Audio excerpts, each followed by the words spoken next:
गोळ्यांचा आवाज जो आपण ऐकतोय तो इतर कुठच्याही देशातला नसून तो मुंबईमधला आहे।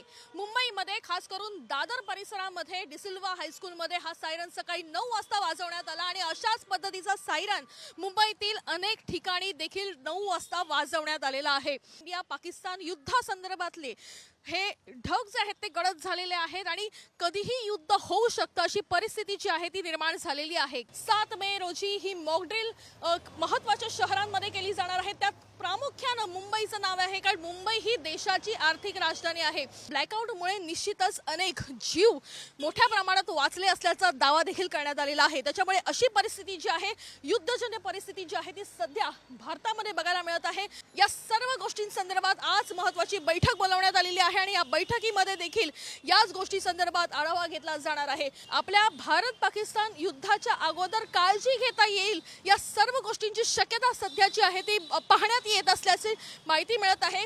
कॅमेरापर्सन रोहित सह वैदेही काणेकर, साम टीव्ही न्यूज, मुंबई।